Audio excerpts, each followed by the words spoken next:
know if you heard that, but that was my peg dragging pretty hard. I might have to let him go a little bit before I keep up.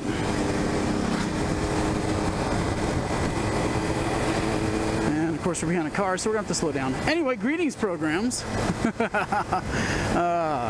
So I've met up with a dude who is headed out this way, and we're gonna go down Skyline to Cornelius Pass, and then I'm gonna take that home. And man, I got so much to say. I'm gonna divide this up probably into a couple videos on a couple different topics, but no reason to release it all as one big go. It seems like shorter videos do better anyway. You know, average attention span's about 4 minutes. So, man, so much to say. First topic, first video. The biggest news is why I've been away from riding and why I've been away from motovlogging, more than the audio situation, which of course I've talked about.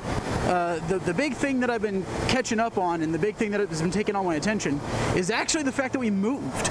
So last year I did a video on the fact that we were looking to move, and we were, you know, we had our house on the market and a lot of frustrations along with that. We've actually finally bought a new house and moved in, but unfortunately, you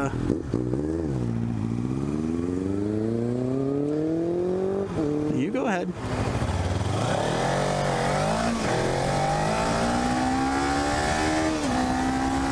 So the long version of the story, since I got the time, is that we were looking to sell, and we had our house on the market, but it was a condo. So for a long time, we didn't really have a lot of interest in it.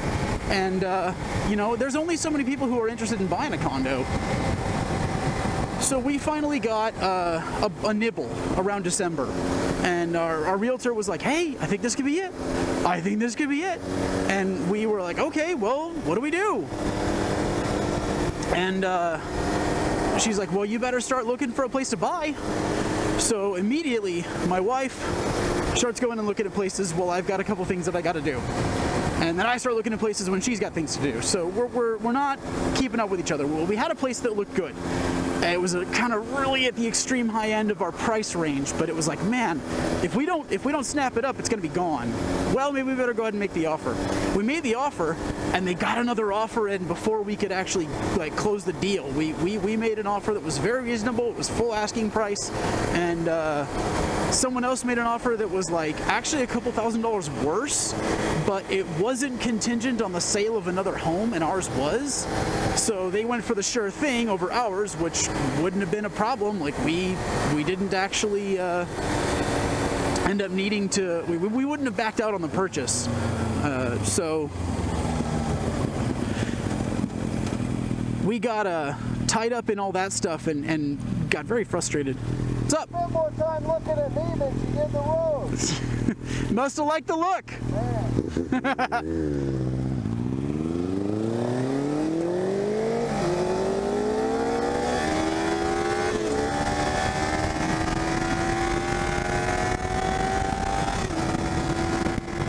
So we did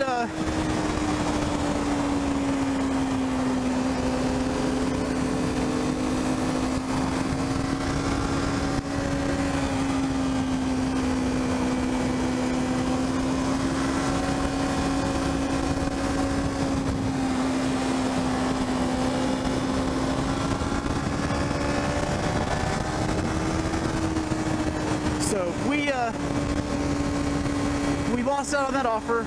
We go back to looking, and I spent a whole frustrating weekend looking at places and being pretty pissed off, not really happy. My dad, my mother-in-law, and our realtor are all in the car with me for an entire day. Ugh, don't ever take along the parents if you can avoid it. You know, keep it light, go with your realtor, but you don't need that many opinions just to look at houses. You take them back for the second trip if you have to. So we, on the third week, it was like a place showed up on the radar like the day before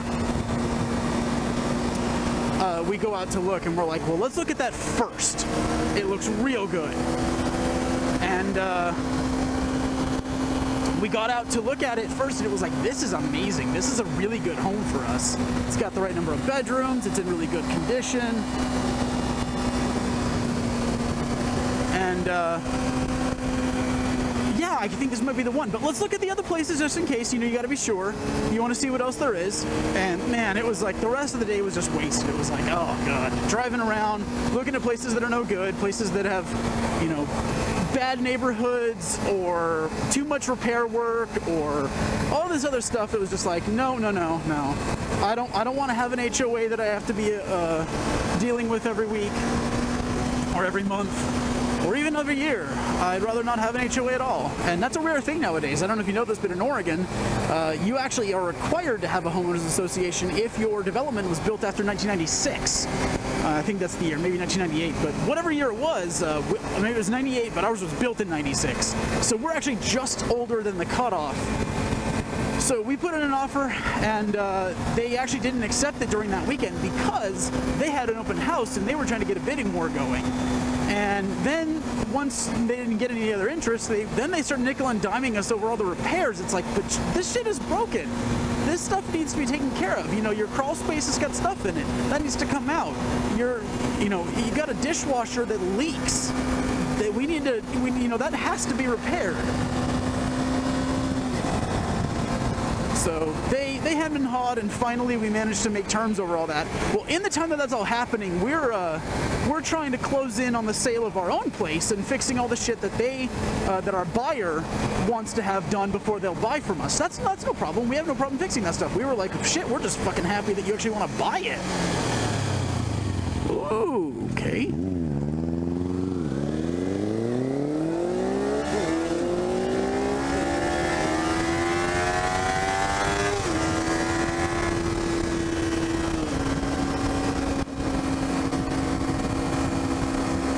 So we get to closing day. So the problem is there's a week. There's a week in here where we're going to be out of our house, and our new place won't have closed yet. So we're expecting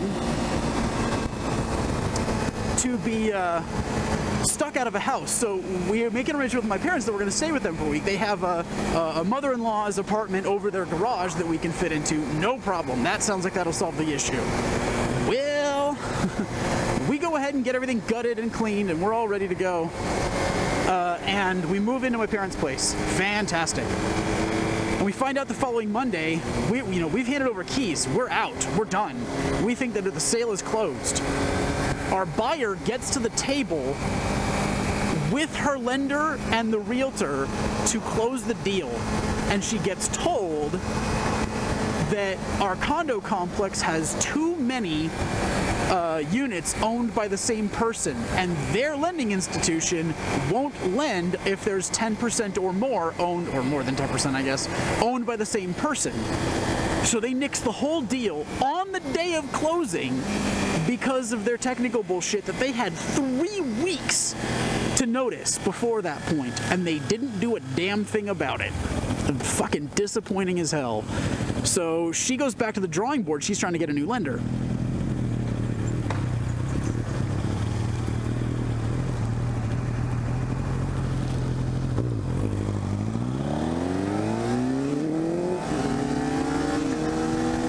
And we're like, oh shit, this is not making us happy.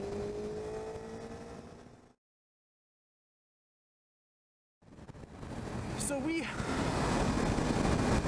we're like, well, okay, it's not dead. She'll get a new lender. We'll be fine. Not so much.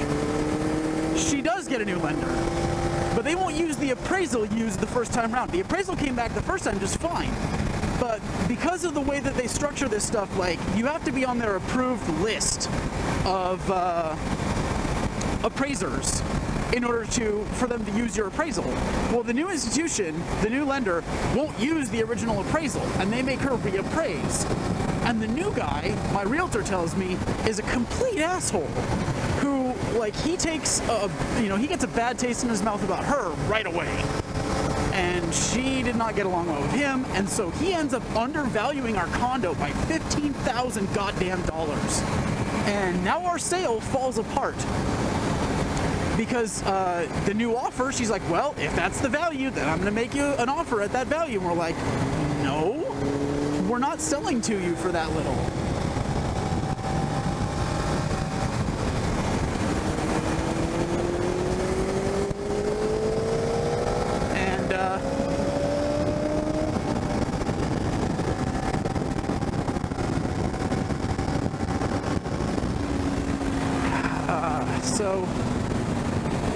that takes the whole deal.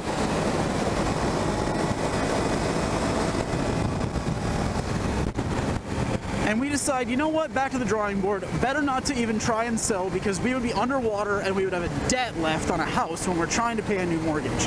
Better just to pay the mortgage and at least get to keep some portion of the income.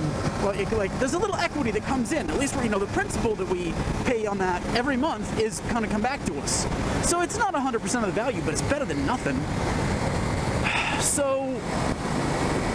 But we don't want to lose out on the place we're buying because of it. So we're stuck for this purchase. And we're like, well, I guess we go ahead and buy. And we did. We actually bought when we still thought the original buyer was on the line before the whole thing fell apart. And so we're moved into the new house and we're just in Stressville. It's just terrible.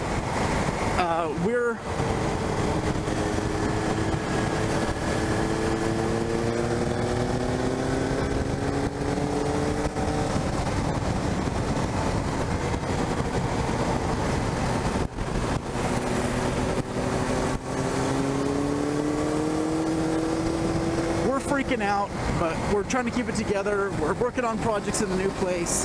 It's costing us an arm and a leg to do all the projects. We start finding out about all the stuff that a house has. It's 20 years old, and it looks good up front, but then you find out about all the shit that's going on with it that you didn't know about. And it's like, oh, fuck. You know, contact paper on top of contact paper in the kitchen. All the surfaces have to be redone. And we eventually get there, you know, we're happy with it. There's more to do outside, but it was winter when we bought it, so it's no surprise there that we got some shit to redo in the lawn. We think it was a rental. We're pretty sure that it was a rental.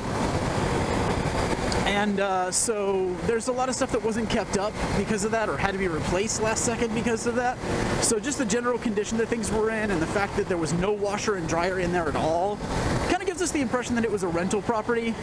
And ultimately, we're happy with it. You know, we're moving into the new place, and the latest wrinkle is that we finally have a buyer on our condo again. And you know, fingers crossed that's going to work out. We think that we're in good shape for that. We think we're actually going to have a successful sale finally, and we're going to get out from under that and finally be down to one mortgage. See, that my wife was actually freaking out. She was really worried, justifiably worried, about the fact that we didn't have a buyer and that we were running two mortgages. Yeah, no one ever wants to be in those circumstances, because it's not like we're renting it, and we don't want to be landlords. So we did actually get to the point where you know, just feeling like we're going to be back to one mortgage is all we need. That is all we're looking for. Just get down to one mortgage and we'll be set to go for the rest of the year. Life will be back to normal. You're going straight through? All right, nice riding with you, man. I'm going left. I got to go home.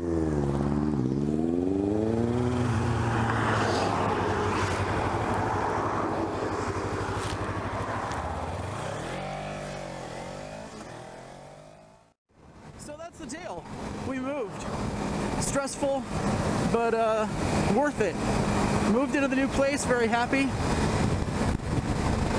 Pretty sure when I dragged my my peg on one of those, I scratched my slider.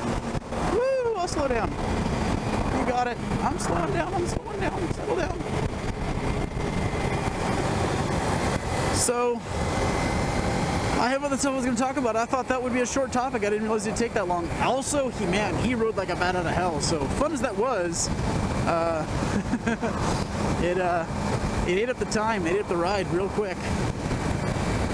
So, you know what? Talk to me about it. How have your moves been? What's it like moving for you? I only have the one experience. This is the first time I've been moving out of a place I owned into another place I own, and I hope to not have to do it again for many a year.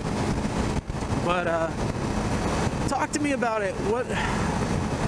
What have been your trials and tribulations getting yourself moved? That's all for now. Thanks for watching. Bye-bye.